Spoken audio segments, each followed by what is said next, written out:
দুনিয়াতে চলতে গেলে দুঃখ কষ্ট হয় না? যারা ঈমান নিয়ে চলে ওদের দুঃখ কষ্ট বেশি হয়।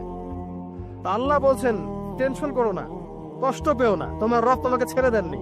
ওয়ালা সাউফা ইউতিকা রাব্বুকা ফাতারদা, তোমার রব তোমাকে শীঘ্রই দান করবেন আর তুমি সন্তুষ্ট হয়ে যাবে। আলাম ইয়াজিদকা ইয়াতীমান ফাআওয়া, আল্লাহ বলছেন আল্লাহ কি তোমাকে ইতিম রূপে পাননি? এরপর আল্লাহ কি তোমাকে প্রতিপালন করে বড় করেননি? ওয়াজাদাকা দাল্লান ফাহাদা, আল্লাহ কি তোমাকে পথভ্রষ্ট পান নাই? তোমাকে আল্লাহ পাক হেদায়েত দেন নাই? তো আল্লাহ যে এগুলো করেছেন সে আল্লাহ তোমাকে পরকালে ইনশাআল্লাহ ভালো রাখবেন।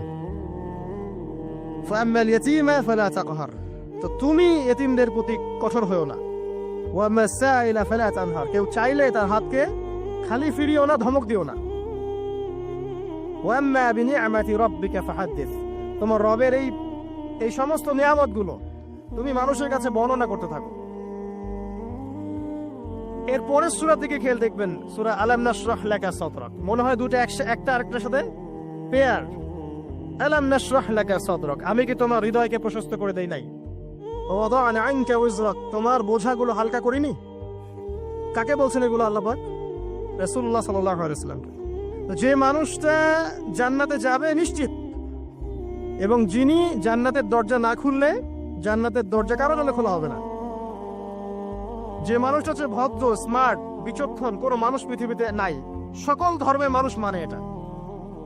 কিছু আছে শয়তান, মানুষ টুপি শয়তান, এরা মানে না, বাট দেখবেন ম্যাক্সিমাম মানুষই মানে, হোক বা খ্রিস্টান বা হিন্দুইজম বা মুসলিমরা তো মানেই, সবাই মানে। মুহাম্মদ সাল্লাল্লাহু আলাইহি ওয়াসাল্লামের মতো স্মার্ট, বিচক্ষণ, ভদ্র, সুচরিত্রের মানুষ পৃথিবীতে কোনোদিন আসেও নি, আসবেও না। তো সেই নবীর জীবনটা আপনি পড়ে দেখবেন, আর রাহিকুল মাখতুম বইটা, চড়াই আর উতরাই, খালি দুঃখ, কষ্ট, যন্ত্রণা, লাঞ্ছনা, কন্টিনিউয়াসলি। আমাদের নবী সাল্লাল্লাহু আলাইহি ওয়াসাল্লাম তো 1 মাস শান্তিতে ঘুমানো নাই নবী হওয়ার পরে। যখন তিনি মারা যান, ফাতিমা রাদিয়াল্লাহু আনহার কথা মনে আছে না? কানে কানে কি জানি বললেন। তখন আমাদের নবী একটা কথা বলেছিলেন, আমি এই বয়সে সে কথাটা বুঝি, মাদ্রাসা লাইফে, ইউনিভার্সিটি লাইফে বুঝিনি। নবীজি বলেছিলেন তার মেয়েকে, ফাতিমা রাদিয়াল্লাহু আনহা তার কষ্ট দেখে কান্নাকাটি শুরু করলেন। আমাদের নবীজি তাকে কাছে ডেকে বললেন কানে কানে যে কি জানি একটা বললেন। তারপর ফাতিমা রাদিয়াল্লাহু আনহা চুপ করে গেলেন। তো পরে জিজ্ঞাসা করা হলো কি বলেছিলেন? তিনি বললেন, আল আব্বাজান বলেছেন আজকের পর তোমার আব্বার কোনো কষ্ট থাকবে না,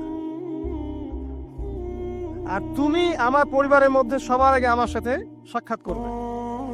এই যে আজকের পর আমার আব্বার আর কোনো কষ্ট থাকবে না, এর মানে বোঝেন, মানে সারাটা নববী জীবন কত যে কষ্ট নবী সাল্লাল্লাহু আলাইহি ওয়াসাল্লামকে সহ্য করতে হয়েছে। আজকে জান্নাতে যাওয়ার দিন, আজকে আর তোমার আব্বার কোনো কষ্ট থাকবে না। এই মানুষটার যদি এই অবস্থা হয় তাহলে আমরা কি? আল্লাহ পাক সেই মানুষটাকে এই সূরা দুটো শোনাচ্ছেন, আমি কি তোমাকে এতিম পাই নাই, তোমাকে পথভ্রষ্ট পাই নাই, হেদায়েত দেই নাই, ভরণ পোষণ করিনি? আমি আল্লাহ তোমাকে ছেড়ে দেই নাই, শীঘ্রই তোমাকে দান করব। হ্যাঁ, তোমার বোঝাকে আমি হালকা করিনি। ফাইন্না মাআল উসরি ইউসরা, ইন্না মাআল ইউসরি ইউসরা, কষ্টের সাথেই স্বস্তি আছে, নিশ্চয়ই কষ্টের সাথেই স্বস্তি আছে।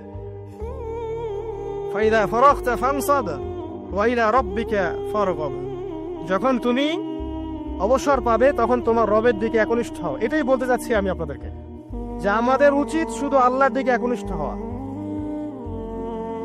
দুনিয়াকে ভালো না বাসা, কিচ্ছু না দুনিয়াটা।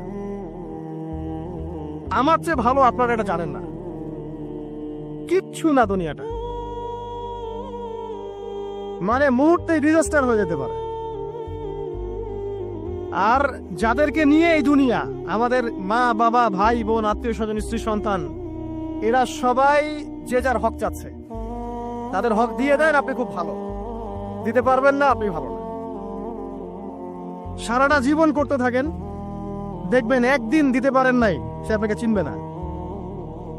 নবী সাল্লাল্লাহু আলাইহি ওয়াসাল্লাম বলেননি কথাগুলো? জাহান্নামে যাওয়ার কারণ এগুলো উল্লেখ করেন নাই? কিসের আত্মীয় আর কিসের আপন